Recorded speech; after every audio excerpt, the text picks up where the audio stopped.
Hello everyone. सो आज हम देखने वाले हैं पीएच स्केल के बारे में। लास्ट लेक्चर में हमने देखा था एसिड्स के बारे में, कंप्लीट इन्फॉर्मेशन हमने गैदर की थी एसिड्स के बारे में कि स्ट्रॉन्ग एसिड क्या होते हैं, वीक एसिड क्या होते हैं, उनकी आयनाइजेशन प्रॉपर्टी है उसके बारे में हमने देखा था।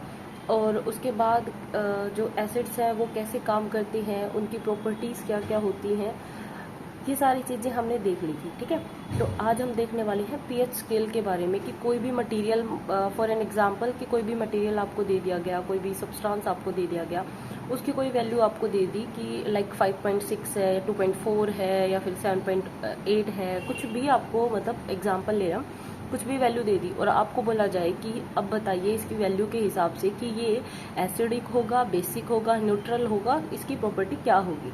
ठीक है, तो आज हम उसी के बारे में बात करने वाले हैं कि पीएच स्केल है वो क्या होता है। अगर हमें कोई भी वैल्यू दी जाती है तो हम कैसे पता लगाएंगे कि ये चीज़ है, ये एसिडिक है, बेसिक है या न्यूट्रल के अंदर आती है। ठीक है, तो चलिए स्टार्ट करते हैं सबसे पहले पीएच स्केल के बारे में। ठीक है, तो पीएच स्केल है उसको इंट्रोड्यूस करवाया था सबसे पहले सोरेनसन ने 1909 के अंदर। ठीक है, इसने बताया था सबसे पहले पीएच स्केल के बारे में सोरेनसन ने 1909 के अंदर। ठीक है, देखिए अब इसमें होता क्या है कि 0 to 14 हम चलते हैं इसके अंदर। ठीक है, इसकी वैल्यू होती है 0 से लेके 14 तक। ठीक है, अब 0 से और 7 तक की जो प्रॉपर्टी अगर हमारे पास वैल्यू होगी किसी भी सब्सटेंस की, 0 से 7 के बीच में जो आएगा वो क्या होगा, एसिडिक होगा नेचर में। ठीक है, 7 to 14 के बीच में अगर किसी की हमारे पास वैल्यू होगी तो वो क्या होगा, बेसिक होगा। ठीक है, एंड अगर हमारे पास सब्सटेंस है उसकी वैल्यू मान लीजिए हमें दे दी गई 7.0। ठीक है, 7.0 का मतलब क्या है यहाँ पे कि वो सब्सटेंस है वो क्या होगा, न्यूट्रल होगा, यानी कि ना ही वो एसिडिक होगा ना ही वो बेसिक होगा, यानी वो न्यूट्रल की कैटेगरी में आएगा।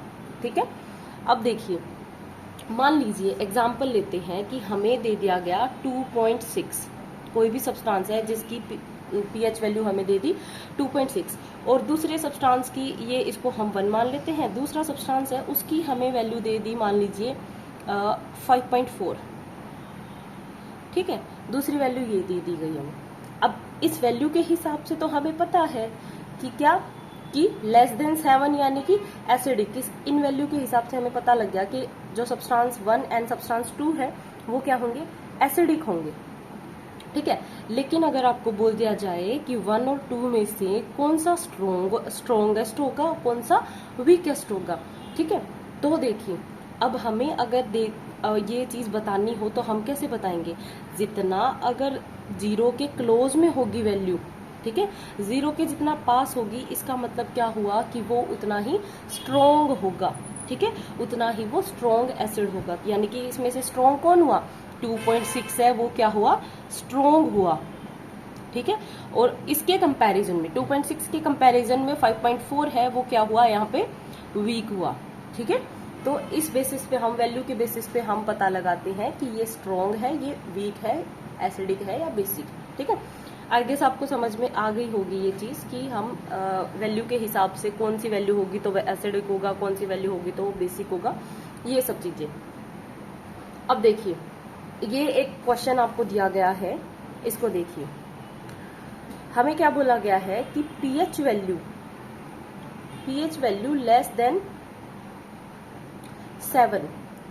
ठीक है, pH value less than 7 indicate the solution is, कि अगर हमारे पास 7 से कम हुई, पीएच की वैल्यू 7 से कम हुई तो इसका मतलब क्या होगा कि वो सोल्यूशन है वो एसिडिक होगा, बेसिक होगा, न्यूट्रल होगा या फिर कुछ नहीं होगा। बताइए, अभी हमने ऊपर देखा है कि 7 से कम यानी कि एसिडिक। ठीक है, तो यहाँ पीएच वैल्यू किसी भी सब्सटेंस की, किसी भी सॉल्यूशन की हमें दे रखी है 7 से कम, तो यानी वो क्या होगा, यहाँ पे एसिडिक होगा। ठीक है, तो हम इजीली इसको कर सकते हैं इस बेसिस के ऊपर। ओके, तो ये तो बात हो गई हमारी किसके बारे में,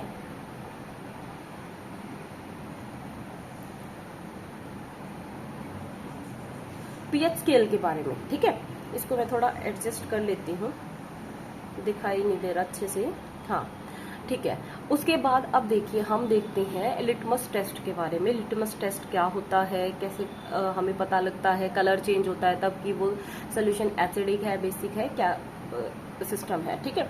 तो चलिए देखते हैं। सबसे पहले लिटमस टेस्ट है वो होता क्या है। सबसे पहले तो हमारे पास ये एक स्ट्रिप होती है, ठीक है, एक स्ट्रिप होती है पर्पल कलर की।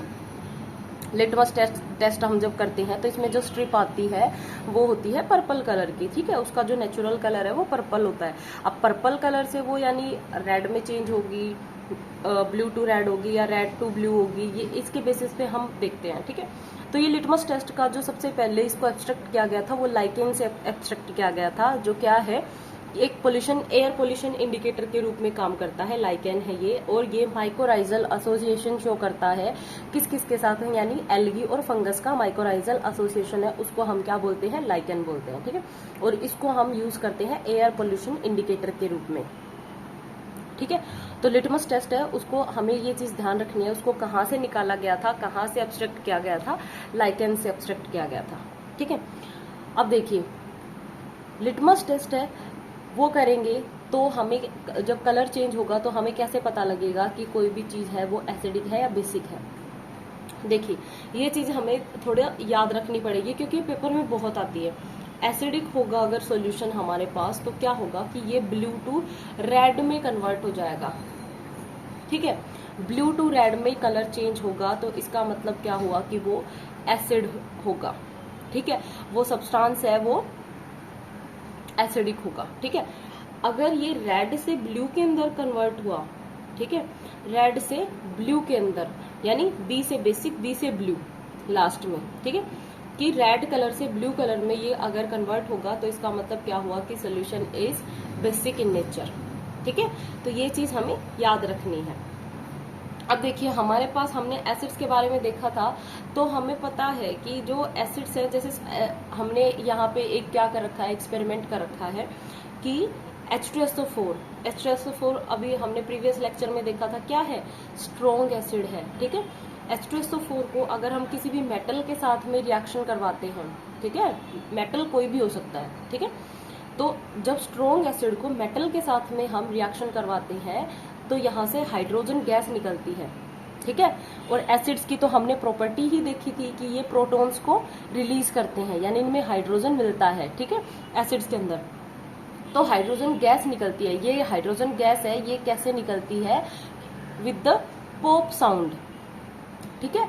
जब ये हाइड्रोजन गैस इस सॉल्यूशन से निकलेगी, इस रिएक्शन से निकलेगी तो वो पॉप साउंड के साथ में निकलेगी, ठीक है। ये क्वेश्चन हमसे पूछ सकते हैं कि जब हम H2SO4 को मतलब जरूरी नहीं है कि हम H2SO4 के साथ में रिएक्शन करवाएं, कोई भी हमारे पास जो स्ट्रॉन्ग एसिड है वो कोई भी हो सकता है, ठीक है।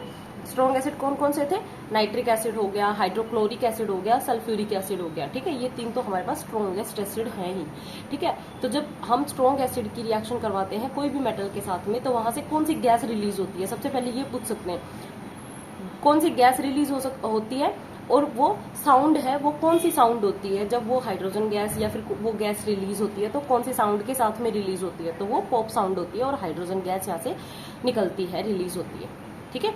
ये चीज हमें याद रखनी है, ओके। उसके बाद देखिए, उसके बाद हमारे पास कुछ ऑर्गेनिक एसिड्स हैं। ऑर्गेनिक एसिड्स यानी वीक एसिड्स हैं, ठीक है। ऑर्गेनिक ये चीज जैसे पिछले लेक्चर में बताई थी ना कि स्ट्रॉन्ग एसिड्स हैं उनको हम क्या बोलते हैं, मिनरल एसिड बोलते हैं, ठीक है। और जो हमारे पास वीक एसिड्स हैं उनको हम क्या बोलते हैं, ऑर्गेनिक एसिड्स बोलते हैं या फिर कार्बोनिक एसिड बोलते हैं, ठीक है। तो ये कुछ हमारे पास एसिड्स हैं, वीक एसिड्स हैं, वो दे रखे हैं जिसके बारे में हमें देखना है कि ये कहाँ कहाँ हमें कौन कौन से सोर्सेज हैं वहां से हमें ये एसिड्स हैं ये मिलते हैं, ठीक है। तो सबसे पहले देखिए सिट्रिक एसिड। सिट्रिक एसिड हमें सबको पता है, सिट्रिक एसिड है ये खट्टी चीजों के अंदर सबसे ज्यादा मिलेगा, यानी सिट्रस फ्रूट, खट्टे जो भी फ्रूट होंगे उनके अंदर हमें ये मिलेगा। ऑरेंज, लेमन, आंवला, ये सब चीजें हो गई, उनमें सिट्रिक एसिड यानी विटामिन सी हो गया, ठीक है, विटामिन सी मिलेगा सिट्रिक एसिड, ठीक है। उसके बाद फॉर्मिक एसिड। फॉर्मिक एसिड है ये हमें कहाँ मिलता है, जो एंट होती हैं, बीज होती हैं, उनके स्ट्रिंग के अंदर, उनकी जो वो डंक चुभोते हैं ना, तो उसके अंदर मिलता है हमें, उनकी स्ट्रिंग के अंदर मिलता है हमें फॉर्मिक एसिड मिलता है, ठीक है।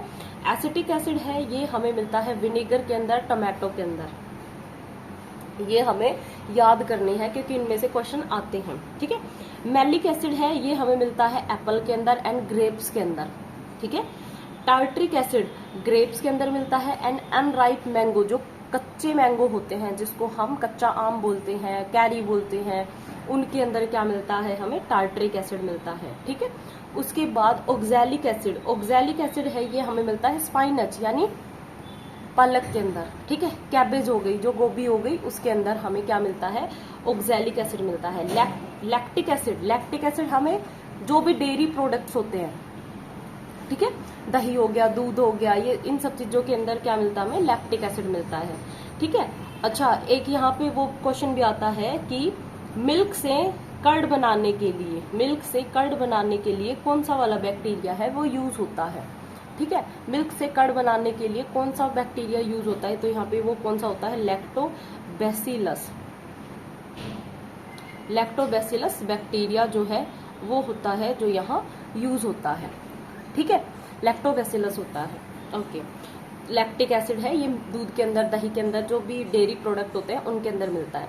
उसके बाद आता है एस्कोर्बिक एसिड। एस्कोर्बिक एसिड है वो सिट्रस फ्रूट्स के अंदर, आंवला के अंदर ये हमें मिलेगा।